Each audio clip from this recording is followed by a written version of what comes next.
बिस्मिल्लाहिर्रहमानिर्रहीम, अस्सलाम वालेकुम। हमारे नबी करीम सल्लल्लाहु अलैहि वसल्लम की एक हदीस है कि जब भी आप जुल्म होता देखें तो उसको आप हाथ से रोकें। अगर आप में ताकत नहीं है तो ज़बान से उसको मना करें। अगर ये भी आप में नहीं है तो कम से कम इसको दिल में बुरा समझें। और ये ईमान की जो है सबसे कम दर्जा है।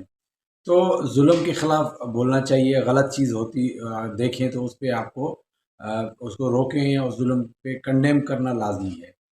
अब हमारी जो फ़ील्ड है क्रिकेट की, उसमें जब हम देखते हैं कि इस तरह से नाइंसाफ़ियाँ होती हैं, तो फिर हमारे बस में और कुछ नहीं है। हम बात करते हैं, बताते हैं लोगों को कि इस तरह से ये नाइंसाफ़ी हुई है। बड़ी लेवल पे तो हमारे बच्चों के साथ, सिंध के प्लेयर्स के साथ नाइंसाफ़ी होती है, लेकिन हमारे अपने यहाँ भी बहुत ज़्यादा नाइंसाफ़ियाँ होती हैं। कल मैंने बताया था जो सिलसिला कल से स्टार्ट किया है, कल मैंने बताया शेरान मलिक जो सेकंड टॉप विकेट टेकर होने के बावजूद भी टीम का हिस्सा ना बन सके। आज एक और प्लेयर है, आप उसकी तस्वीर भी देख रहे हैं, वीडियोस भी देख रहे हैं। इनका नाम है सद्दाम। इनका ताल्लुक है नवाब शाह से। अब इनकी मैं आपको बताऊं कि अभी जो विकेट कीपर खेले हैं सीनियर डिस्ट्रिक्ट, उसमें अगर बैटिंग की बात की जाए तो ये सबसे टॉप स्कोरर है। 300 प्लस रन हैं, प्लस में उसमें एक 100 भी है। सेंचुरी बनाने वाले वाहिद विकेट कीपर हैं हैदराबाद रीजन में। अगर विकेट कीपिंग की बात की जाए उसमें भी इसके तकरीबन 12 शिकार हैं।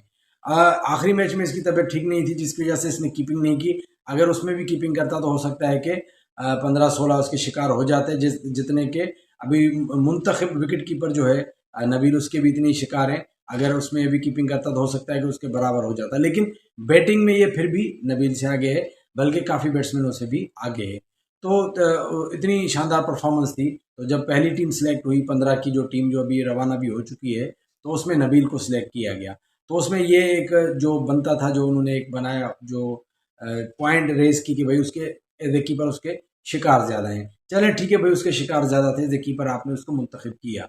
अब बात आती है बारी दूसरी टीम मुंतखब करने की, जो रिजर्व की आपने मुंतखब की। रिजर्व में आपने 15 नाम अनाउंस किए, तो बड़ा हैरान कुन था कि उसमें सद्दाम का नाम शामिल नहीं है। अब यहाँ पे ये सवाल पैदा होता है कि सद्दाम का नाम शामिल क्यों नहीं है। अगर as a batsman wicket keeper की बात की जाए तो पूरे रीजन में टॉप स्कोरर है। अगर एज ए विकेट कीपर उसके शिकारों की बात की जाए तो भी वो दूसरे नंबर पे है। तो उसको आपने मुंतखब कैसे नहीं किया। अब उसकी जगह जो मुंतखब किया गया वो किया गया अकबर खान को। अब अकबर खान पे मैं ऑलरेडी पहले वीडियो बना चुका हूँ कि उसके साथ क्या है नाइंसाफी हुई। जब वो डिस्ट्रिक्ट में लास्ट ईयर टॉप स्कोरर था हैदराबाद का, तो उसको इस साल डिस्ट्रिक्ट की मैचेस में मौका नहीं दिया गया, उसको खिलाया नहीं गया। मतलब अगर उसको प्रॉपर मौका मिलता तो हो सकता है वो इस साल भी टॉप बैट्समैन बनता, लेकिन उसको प्रॉपर जब मौका देना था तब उसको मौका दिया नहीं। इसलिए जो लास्ट ईयर उसकी परफॉर्मेंस थी वो इस साल नहीं रही। और होता क्या है कि इस साल अब उसकी परफॉर्मेंस इतनी कोई खास नहीं है, उसके 100 के करीब रन हैं। तो उसको अब फिर वो जो दूसरी 15 की टीम है उसको मुंतखब नहीं किया गया।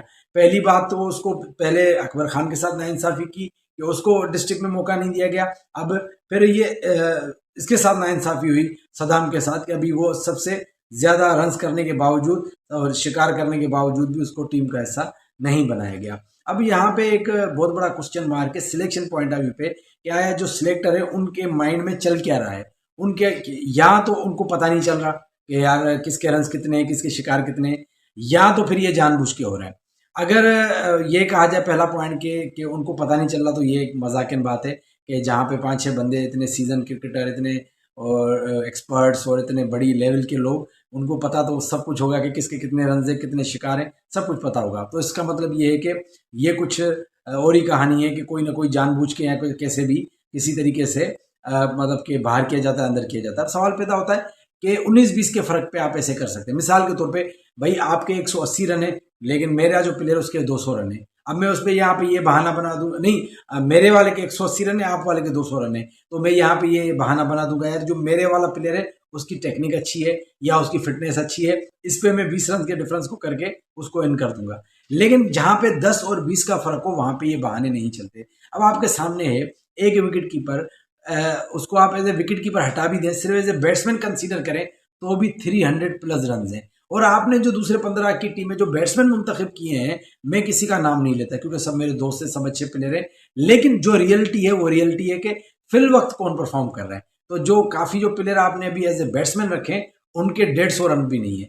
जब उनके 150 रन नहीं है तो जो विकेट कीपर है, जो एज ए विकेट कीपर भी देखे सेकंड नंबर पे हो, तो एज ए बैट्समैन भी आप चाहते तो उसको मुंतखब कर सकते थे।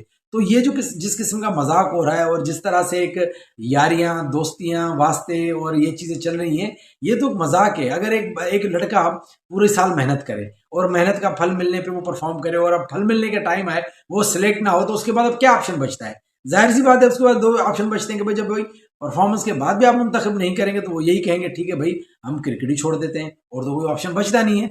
जब जाहिर सी बात है एक बंदा ऐसे ही परफॉर्म करने के बावजूद भी उसको ना खेला विदाउट एनी रीजन, तो वो क्रिकेट छोड़ना ज़्यादा बेहतर समझेगा। और आपको पता है कि सारा साल मेहनत होती है, इतना कुछ होता है, उसके बावजूद प्लेयर के साथ इस तरह की नाइंसाफ़ी होती है तो प्लेयर डिसहार्ट होते हैं, उनको एक बड़ा बुरा फील होता है। और ख़ास तौर पे जब आप टॉप करके ना खेलें तो बहुत ज़्यादा, जैसे शेरान मलिक की बात की कल हमने कि पूरे पाकिस्तान में तीसरे नंबर पे टॉप करके भी उसको अपनी टीम में नहीं खिलाया गया, ग्रेड 2 की टीम में। तो इस तरह अब सदाम है, तो सदाम इतना तो बर्दाश्त करके जाएगा कि भाई ठीक है नबील के शिकार ज़्यादा हैं तो उसको आपने मुंतखब कर लिया पहली टीम में, लेकिन रिजर्व में तो इसका हक बनता था कि भाई रन्स भी ज़्यादा हैं और शिकार भी ज़्यादा हैं। लेकिन यहाँ पे एक मतलब कि एक अजीब-ओ-गरीब सिस्टम चल रहा है और समझ में नहीं आ रहा कि ये थिंक टैंक चाहती क्या है? मतलब किस तरह से प्लेयर्स को एडजस्ट करना चाहती है?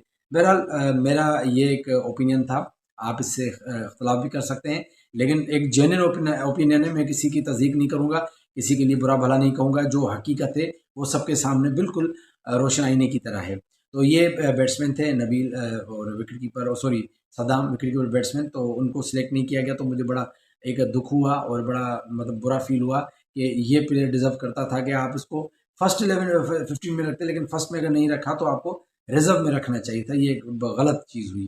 तो इस पे मेरा साथ दीजिए, अगर आपको बात ठीक ठीक लगे तो इसको शेयर करें और इस पे अपने कमेंट्स दें, बताएं कि आप इससे इत्तेफाक करते हैं या नहीं करते। चलिए जी, अपना बहुत ख्याल रखिएगा। अल्लाह हाफ़िज़।